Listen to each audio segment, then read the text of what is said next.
बिहार विधानसभा निवडणुकीच्या रणधुमाळीत शिवसेना पुन्हा एकदा आपलं राजकीय भवितव्य आजमावते. शिवसेनेचे 23 उमेदवार रिंगणात आहेत. उमेदवारांच्या प्रचारासाठी बिहारचे नेते तर आहेतच, पण महाराष्ट्र पंजाबमधूनही नेते बिहारमध्ये प्रचारासाठी दाखल झालेत. आपण या सर्व नेत्यांशी बोलणार आहोत. आपण सुरुवात करणार आहोत बिहारच्या नेत्यांपासून. आपल्याबरोबर बोलण्यासाठी कौशलेंद्र शर्मा आहेत. थेट आपण त्यांच्याशी बातचीत करणार आहोत. सर जी, पहले तो आप सिंबल का बताइए. ऐसे मतलब ऐसा पहला चुनाव है जिसमें धनुष्यबाण शिवसेना की ऑफिशियल सिंबल है, फिर भी आपको किसी और चिन्ह पे चुनाव लड़ना पड़ रहा है, या पहली बार हो रहा है शिवसेना के इतिहास में जब उनको सिंबल अलर्ट हुआ उसके बाद क्या है? बिल्कुल, ये सिंबल का चक्कर 2019 में जब हम लोकसभा का चुनाव लड़ रहे थे, उस समय सरकार जो जदयू की सरकार थी उसने ऑब्जेक्शन डाला था और उस ऑब्जेक्शन के आधार पर हमारे सिंबल को सीज कर लिए गए थे. 2019 का जो लोकसभा का चुनाव था, हमने फ्री सिंबल पर चुनाव लड़ा था. फ्री सिंबल कि उस समय जो सिंबल अलॉटमेंट की बात थी, उस समय हम लोगों ने प्रिपरेशन नहीं किया था क्योंकि उस समय चुनाव सर पर था. लेकिन 2020 का जो चुनाव है, विधानसभा का चुनाव, हमारे सारे नेता इस पर सतर्क थे और चुनाव के पहले हमने आवेदन डाला था. उस क्रम में भी फ्री सिंबल में मुझे बिस्किट दिया गया. फिर हम लोगों ने ऑब्जेक्शन डाली और आदरणीय अनिल देसाई जी के नेतृत्व में हमें तुरहा बजाता हुआ व्यक्ति अंतिम दिनों में हमें सिंबल पर चुनाव लड़ने को कहा गया. ये आक्षेप किनका था और किन वजह से ये आक्षेप उठाया गया? ये जनता दल यूनाइटेड का आक्षेप था. उन्हें ऐसा लगता था कि भ्रम की स्थिति बनती है, उनके चुनाव चिन्ह और मेरे चुनाव चिन्ह में मिलता जुलता है, किंतु ऐसी बातें नहीं थी. हमने कालांतर में शिवसेना के सिंबल पर तीरधनुष पर चुनाव लड़ा था और कालांतर हम लड़ रहे थे. जब जनता दल यूनाइटेड की यहाँ जन्म नहीं हुई थी, तब से ही शिवसेना आज 50 साल से है और मुझे इस चीज से वंचित किया गया. खास करके हमारे जो वोट परसेंटेज आ रहे थे, उस वोट परसेंटेज को कुंद करने के लिए जनता दल यूनाइटेड ने ऐसा काम किया. अभी चुनाव का माहौल है. पहले चरण का तो चुनाव अभी खत्म हो चुका है, दूसरा और तीसरा चरण बाकी है. क्या स्थिति है? कितने कैंडिडेट्स हैं आपके और किस तरह से शिवसेना का प्रचार इन उम्मीदवारों के लिए चल रहा है? क्या आपको लगता है कि आपका कोई उम्मीदवार जीत पाएगा इस बार? कुछ चांसेस है? बिल्कुल, हमने तैयारी कर रखी थी, किंतु भ्रम की स्थिति बनाई गई, खास करके भारतीय जनता पार्टी और जनता दल यूनाइटेड की एक कथित दुष्प्रचार से हम आघात अपने आप को नहीं मानते, किंतु उन्होंने शिवसेना के प्रति बहुत सारे दुष्प्रचार किए. उस दुष्प्रचार को दूर करते हुए हमने 23 विधानसभा पर हमने चुनाव लड़ने का फैसला किया.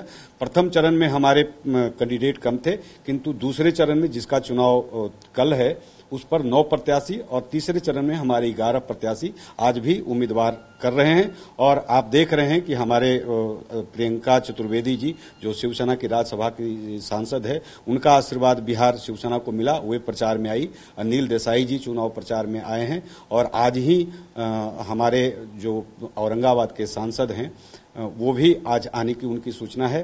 सुनील चिटनीस जी हैं, पंजाब से राज्य प्रमुख जोगराज शर्मा जी हैं, और हम छोटी छोटी सभाएं करके हम बिहार के लोगों के बीच जा रहे हैं. हमारी बात बहुत गंभीरता से सुनी जा रही है. हमारे प्रत्याशियों को जोर शोर से प्रचार चल रहा है और मुझे पूरा उम्मीद और पक्का उम्मीद है कि इस बार बिहार में हम खाता खोलेंगे. शिवसेना का हमारा विधायक चुन करके आएगा. संक्षेप में बताइए ऐसे 3 मुद्दे जो आप इस चुनाव में लोगों के सामने लेके जा रहे हैं. बिल्कुल, मैं 3 मुद्दे में सबसे बड़ा मुद्दा जो बिहार का है, रोजगार का मुद्दा, पलायन जो सबसे बड़ी यहाँ की मूल समस्या है, उस पलायन पर हम बात करते हैं. हम शिवसेना के बारे में बताते हैं कि जिस तरह हमने महाराष्ट्र में शिवसेना ने वहाँ के भूमि पुत्रों के लिए रोजगार, शिक्षा और चिकित्सा की व्यवस्था कर पाई, हम उसी तरह बिहार में बिहार के भूमि पुत्रों को बिहार में ही उनके लिए समुचित चिकित्सा, रोजगार और शिक्षा की व्यवस्था करने की बात कर रहे हैं. ये मुद्दे हैं.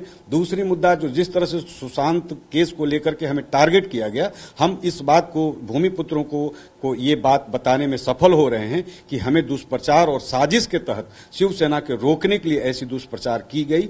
और लोगों का आशीर्वाद जिस तरह से शिवसेना के प्रति रुझान दिख रहा है, मुझे निश्चित रूप से कहना है ये झूठे वादे करने वाले भारतीय जनता पार्टी और जनता दल यूनाइटेड की सरकार इस बार यहां से जाएगी और शिवसेना के लोग विजय होकर के आएंगे. आपल्याबरोबर महाराष्ट्रातून सुनील चिटणीस आहेत, जे बिहार निवडणुकीसाठी गेले जवळपास 15 दिवस इथे ठाण मांडून आहेत आणि पूर्ण उमेदवारांचा जो तिसऱ्या टप्प्यातला प्रचार आहे तो संपवूनच मग ते महाराष्ट्रात परतणार आहेत. त्यांचा बिहार निवडणुकांचा मोठा अनुभव आहे. आपण थेट त्यांच्याशी बोलणार आहोत. याआधी म्हणजे आता शिवसेनेसाठी करतात, पण यापूर्वीचाही तुमचा बिहार विधानसभा निवडणुकीचा अनुभव आहे. सांगाल नेमकं कसं तुम्ही पाहता? हम हिंदी में बात करेंगे। सबसे पहले याद रखिए, हम पिछले 45 साल से बिहार से जुड़े हुए हैं और 25 सालों से शिवसेना से, और आदरणीय शिवसेना प्रमुख जी ने पहली बार हमें बिहार भेजा था चुनाव के सिलसिले में प्रचार करने के लिए। बिहार की धरती पर शिवसेना अब पक्का यह ठान ली हुई है कि यहां पर शिवसेना पनप कर उभर कर एक राजनीतिक दल बनकर उभर कर ऊपर आएगा।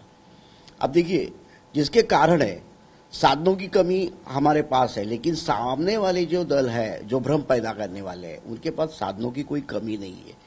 एक बात को अभी जो हमारे भाई कौशलानंद बाबू जो बता रहे थे कि जिस तरीके से उस कलाकार का मुद्दा उठाया जाए सियासत के लिए, राजनीति के लिए, और कोई नहीं, मतलब प्रादेशिक अस्मिता को आप ध्यान में रखते हुए इस हद तक गिर जाते हो।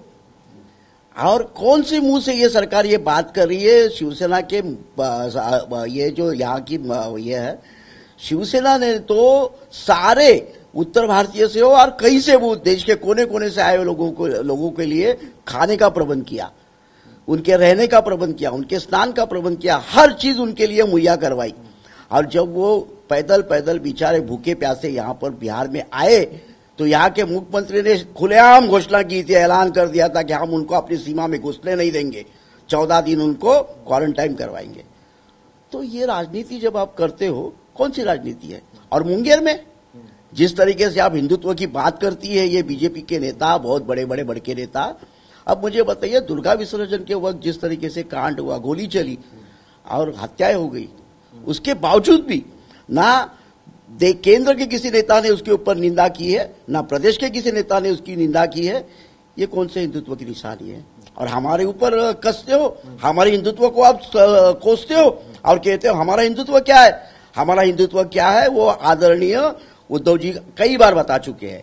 हमारा प्रबोधन ठाकरे का है, हम मंदिर में घंटा बजाने वाले लोग नहीं है, और दावे के साथ कहते हैं कि इस बार शिवसेना अपनी दखल यहाँ दे दी है और शिवसेना के उम्मीदवार बड़ी ही जोरों के साथ टक्कर दे रहे हैं। थोडक्यात मला उत्तर हवं होतं की तुम्ही जॉर्ज फर्नांडिस साहेबांसाठीही त्यांच्या निवडणुकीचा प्रचार किंवा ती यंत्रणा बिहारमध्ये बघितली, आता शिवसेनेच्या उमेदवारांसाठी बघतात, त्यावेळेसचा बिहार आताचा बिहार अगदी थोडक्यात एक लक्षात घ्या, त्यावेळेचा बिहार आणि आजचा बिहार गरिबीच आहे, बेकारी अजून वाढलेली आहे।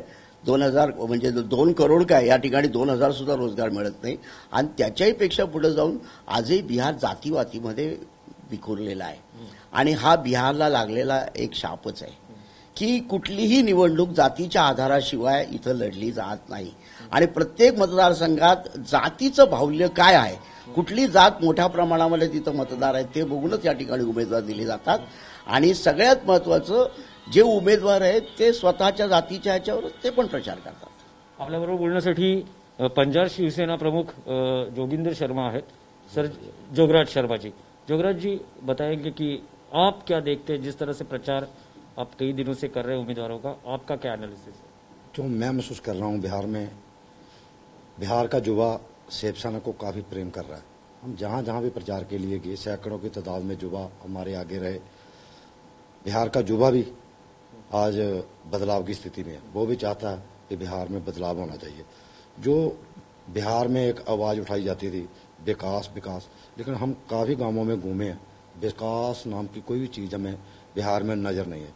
हो सकता थोड़ा बहुत विकास बड़े शहरों में हो, लेकिन बिहार के जितने भी गांव हैं, इस पिछली सरकारों ने उनको बिल्कुल नजरअंदाज किया।